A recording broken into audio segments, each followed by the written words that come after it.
ఇంకా తక్కువ రోజులే ఉన్నాయి. ఇక్కడ సీనియర్ నాయకులు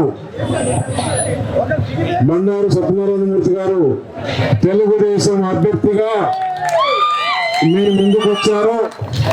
అలాగే మన దేశ ప్రధాని నరేంద్ర మోడీ గారి ప్రతినిధిగా నేను ఇక్కడ పార్లమెంట్ అభ్యర్థిగా పోటీ చేస్తున్నాను.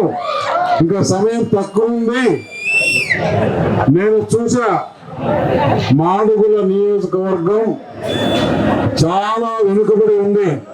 ఇప్పుడు వస్తుంటే కూడా దారిలో ఒక లారీ కానీ ఒక కారు కానీ వస్తే ఎదురుగా ఇంకొక ఆటో వస్తే కూడా పోయలేని పరిస్థితి. ఇక్కడ డెవలప్మెంట్ చేసినానని ఇక్కడ ఉన్న డిప్యూటీ ముఖ్యమంత్రి చెప్తున్నాడు. ఇదేనా డెవలప్మెంట్?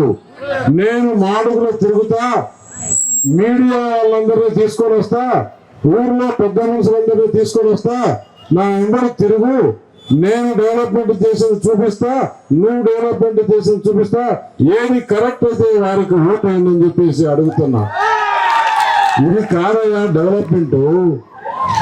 ఇక్కడ వెనుకబడిన ప్రాంతం, ఈ ప్రాంతంలో యువత ఎక్కువ ఉంది. ఇక్కడ పరిశ్రమలు రావాలి.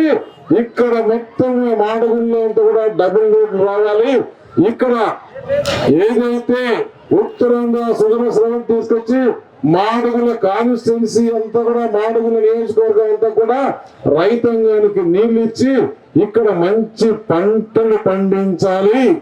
అలాగే ఇక్కడ ఉన్న యువతులకు ఉద్యోగ అవకాశాలు రావాలి అంటే డబుల్ ఇంజిన్ సర్కారు. ఒక ఇంజిన్ వచ్చేసి చంద్రబాబు నాయుడు, ఇంకొక ఇంజిన్ నరేంద్ర మోడీ గారు వస్తూ ఈ ప్రాంతం బాగుపడుతుంది. ఈ ప్రాంతం అభివృద్ధి చేసడానికి కోసమే ప్రధాని నరేంద్ర మోడీ గారు పంపిస్తే ఈ ప్రాంతానికి వచ్చాను. అక్కడ ముచ్చటగా మూడోసారి ప్రధానమంత్రి ప్రమాణ స్వీకారం చేస్తారు. ఇక్కడ ఈ కూటమి పవన్ కళ్యాణ్ గారు ఏదైతే ఈ కూటమి కట్టారో ఆ కూటమిలో చంద్రబాబు నాయుడు గారు ముఖ్యమంత్రిగా ఉంటారు, పవన్ కళ్యాణ్ కీలక పాత్ర వహిస్తారు. అప్పుడే ఈ ప్రాంతం డెవలప్మెంట్ అవుతుంది. ఇక్కడ ఎవరైతే దోచుకున్నారో, ఇక్కడ డిప్యూటీ ముఖ్యమంత్రిగా ఉండే ముఖ్యమంత్రి ఆ వైసీపీ నాయకులందరి భరతం పట్టి ఇక్కడ ఏదైతే భూమిని దోచుకున్నారో, ఎవరికి అన్యాయం జరిగిందో వారి భరతం పట్టడానికి ఇక్కడికి నేను వచ్చాను. మీకు న్యాయం చేసేదాని కోసం, మీ హక్కులను కాపాడేదాని కోసం, మీకు మంచి జరిగేదాని కోసం నెలకు 4,000 రూపాయలు పెన్షన్ ఇచ్చేదాని కోసం ఈ కూటమి కట్టింది. రేపు జూన్ 4 తర్వాత మొట్టమొదటిగా ఈ 3 నెలలది 3,000, అది 4,000, 7,000 రూపాయలు. ఇంట్లో ఎంతమంది చదువుకుంటూ ఉంటే అందరికీ కూడా విద్యా దీవెన, ఒక్కొక్క మనిషికి 15,000, ఒక ఇంటికి 3 గ్యాస్ సిలిండర్లు, అలాగే ఇంకా ఈ 6 గ్యారంటీస్ ఏదైతే ఉన్నాయో అలాగే 4 మూడి గ్యారంటీలు, ఒక్కొక్కరికి డబుల్ బెడ్రూమ్ 2 సెంటర్లు. ఎంతమంది పేదలు ఉంటే అంతమంది పేదలకు ఇల్లు కట్టించడానికి ఈ ప్రభుత్వం చర్యలు తీసుకుంటుంది.